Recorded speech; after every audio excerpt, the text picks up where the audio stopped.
Dear audience, we have Anish Malpani, very interesting personality because we heard a lot about sustainability. Everyone is talking about sustainability, climate change, whether it's possible to implement in reality. That's a big question everyone has. So we have very interesting personality. Story itself very interesting. I'm going to have a kind of fire chat or a few minutes chit chat with him. So Anish, thanks very much for accepting.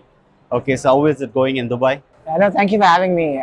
It's interesting. I grew up in Dubai actually. I spent like my formative years here. Okay. But yeah, now just kind of trying to talk about the work we do. Exactly. So your name itself very unique. The organization name. We know that you are into social enterprise, and you're inspired by a lot of things. And the name is Without, because everyone is aspiring to have with something, right? That is the what I would say, the emotion of the personality or a human being. Always they aspire to be with something. So you have kept the name itself Without. So what does it mean Without? Yeah, so I think what we're trying to convey is that we want to build a world without waste, without poverty.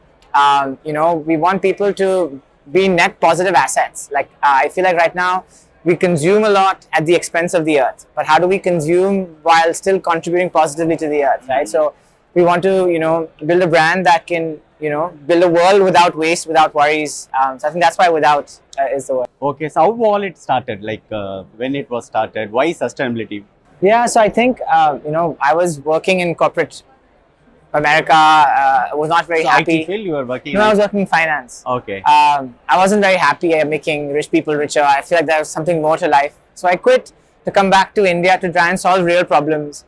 And then I researched the system. No, I researched like all the social environmental problems in India, and I came across the waste problem.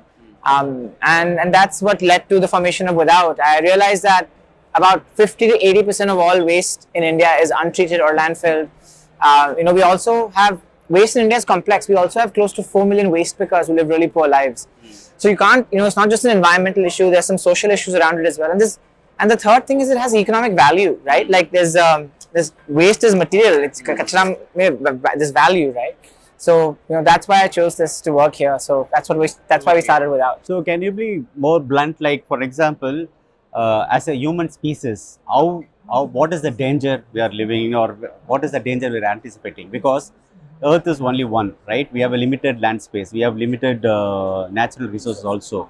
So is it because now the next generation, no, they're just avoiding things and they're moving forward. So is there any important message you want to tell that where we are heading to? Yeah, so I think, the earth is going to be fine, right? Like the earth doesn't care about the humans, How right? will we damage the earth? Yeah, the earth is going to be fine. We will be suffer, right? We won't be able to live in the heat and the floods. So this is not an earth problem, it's a people problem, right? Like we need to make sure that we take care of our home. So I need to realize that the earth will sneeze us out. Like it's lasted for billions of years, even before we were a thing. And it'll continue to last, right? So yeah, I think that gives you perspective that this is not about just making the earth better. In the end, it's safeguarding your own. It's a human life. Yeah, better. it's just safeguarding life, right?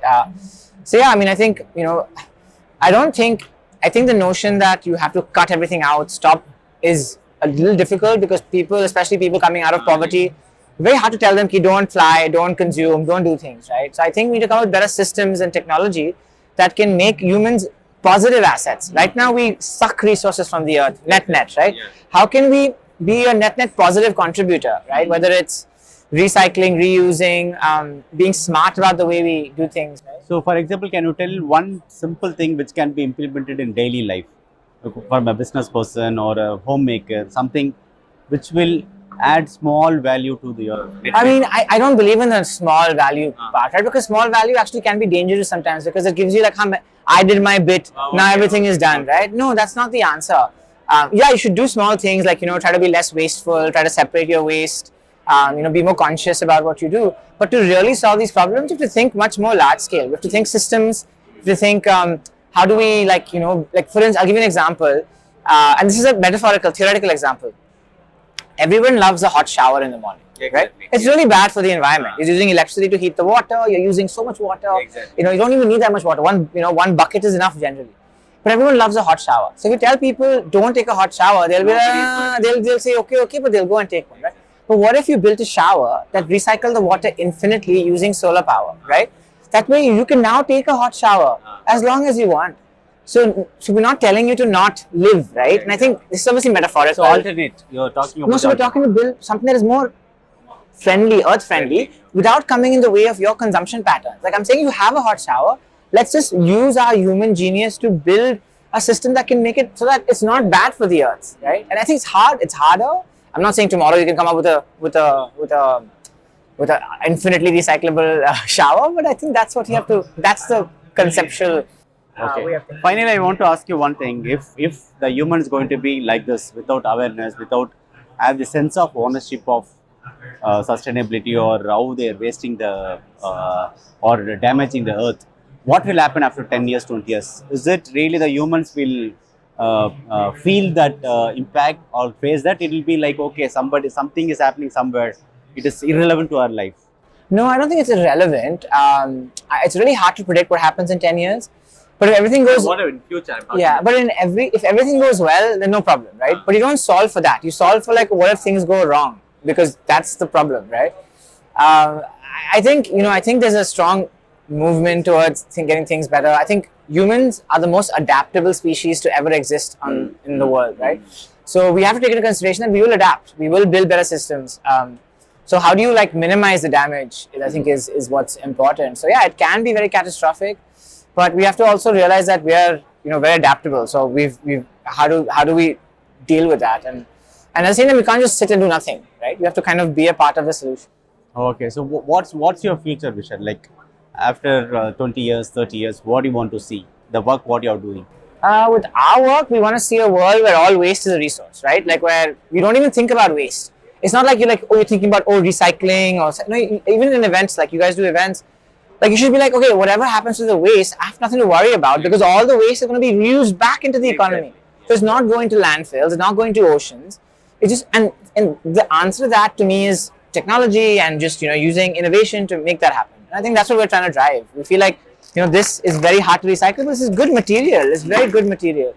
So how can you reuse this to make something like this? Like we made these sunglasses from these packets of chips. So obviously, this is not going to solve the problem, but it's a proof of concept. Look, you can do this, right? What else can you do? So you feel that every material we use is reusable? Yeah, I think 100%. so, 100%. Okay. But the question is how, right? And the reason why it's not reusable is because it's not scalable or systems, But it's molecule. That's all, it's all, it's much harder to make this packet of chips than it is to recycle it. But there's not innovation in recycling right now, right? There's all innovation in manufacturing. So I think we'll get there. The question is by when, right? We are into event industry, right? We normally supply a lot of corporate gifts to the clients, and when we do the larger events like this, Ditex, we give a written gift or whatever. So, for example, this is the chips. Okay, it's made of plastic or whatever. Yeah, plastic, mica or plastic, whatever. Now, if I want to recycle, okay, so if I want to make it a reusable product or some material, how you can? So we have patented technology that separates the layers and extracts materials from it. And we get this material that can be reused to mold many different products. Like we made the world's first sunglasses or frames from these packets of chips. Packets, how many packets? 5 packets of chips to make this. Oh. Because very light what material. we are doing now, we are doing in a throwing into the landfill. Yeah. Okay. So from a chip packet, like mica chip packet, a beautiful sunglass or whatever, the frame is ready now. And the keychain also. Now, why people are not doing this? Why the corporate? This is really hard to do this, right? So we've developed patented technology that does this, and now we're trying to scale it, and that's one of the reasons why I'm here. Okay, so future, like instead of throwing this into waste or a landfill, we can make this a beautiful sunglass frame also, and definitely a beautiful keychain. Thanks for this gift. Of course, Thank you. you're welcome. Thanks a lot. Thank you. Yeah.